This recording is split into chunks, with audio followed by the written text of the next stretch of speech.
Compound interest is the kind of interest where interest is gained on interest that you've gained before.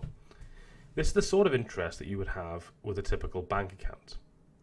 For example, Kelly invests £500 at a rate of 1.5% per annum compound interest. How much will she have in the account after 2 years? To work this out, we need to identify what the original amount is, which I call P for principal. The principal amount is the amount that we invest. The multiplier is going to be based on the interest rate, and the number of years is just how many years that we're investing for. The multiplier is going to be 100% plus 1.5% because compound interest is repeated percentage increase.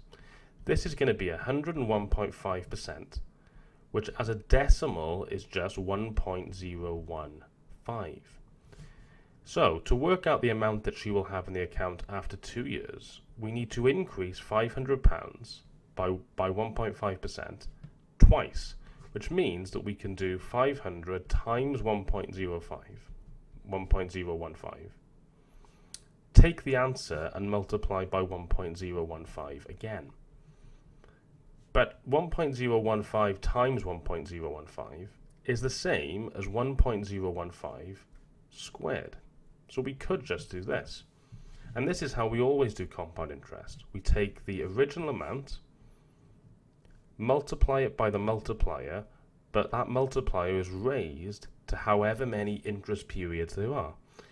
If it's per annum compound interest, that means per year. Annum is just a Latin word for year. So if we're doing per annum compound interest, N will be the number of years that we're investing over.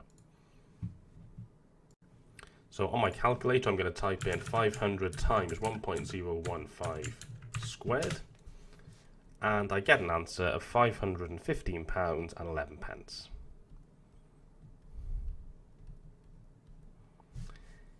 If we want to work out how much Kelly has in the account after 3 years, we cannot just add on another £500 because that wouldn't take into account interest gained over the first 2 years. So we need to use the formula up here. The new value is the original amount times the multiplier to the power of n. The original amount is £500. The multiplier is still 1.015, but this time we're doing it over 3 years. So that changes it. It only changes the value of n.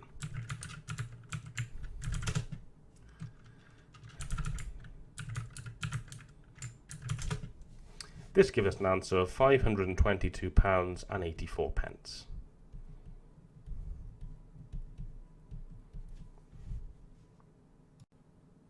On the other side, we can also have compound depreciation. This is the sort of thing that happens when you buy a car and you drive it away from the dealership.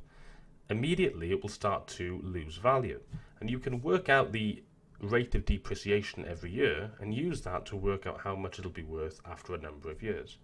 For example, John purchased a car for £5,000. The value of the car depreciates at a rate of 9.5% per year. Work out how much the car is worth after 6 years. As before, we need to work out the multiplier. Remember, we always begin with 100%, and because this is depreciation, we're losing value, so we take 9.5% away. This will give you 9.15%. This will give you 90.5%, which is just 0.905. That is our decimal multiplier. We take the original amount, £5,000, we times by the multiplier, but the multiplier needs to be raised to however many years we're looking at. We want to work out how much the car is worth after 6 years, so we raise it to the power of 6. That's our value of n. This will give us an answer of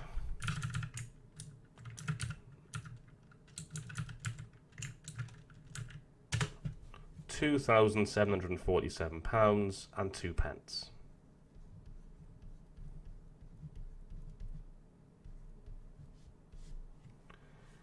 Another example, Mike invests £2,000 at a rate of 3% per annum compound interest. After a number of years, he has £2,251.02 in his account. How many years did he invest over? Well, if we look at the formula, the new value that we have after the investment period is the original, the principal value, times the multiplier to the power of n. And we need to work out one of these letters. We know that the new value is going to be £2,251.02. We know that the multiplier is going to be 100% plus 3%, which is 1.03. And we do not know n. We want to work out n. So we'll substitute in what we know. We know the new value is £2,251.02. We know that the original value was £2,000. We know the multiplier is 1.03, but we do not know what n is. So this is going to be a case of trial and error. If we put into our calculator 2,000 times 1.03, we need to see what power we need to raise it to. If we try 1, so this is after 1 year investment, we get 2,060. That isn't 2,251.02. Let's try 2 years.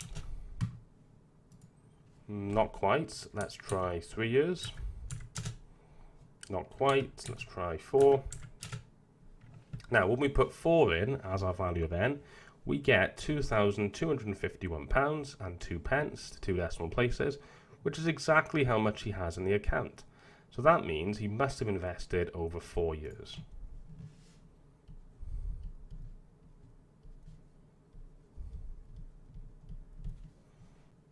In this example, Sarah invests some money into an account and doesn't spend on any of it, which just means that this is pure compound interest. After 4 years, the amount of money in the account is £9,600.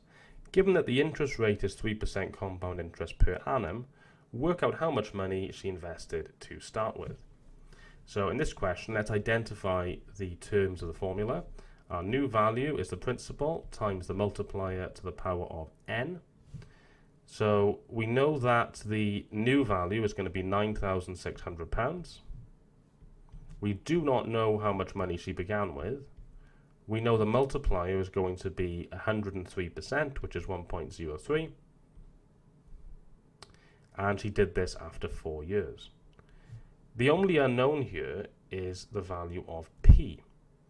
To get p, I need to divide both sides by 1.03 to the power of 4. So I can put that into my calculator as follows.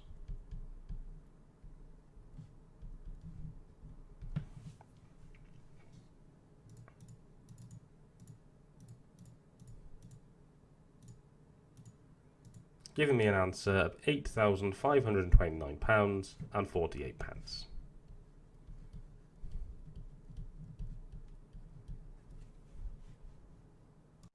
Here are some questions for you to try. The third question is very similar to a GCSE question.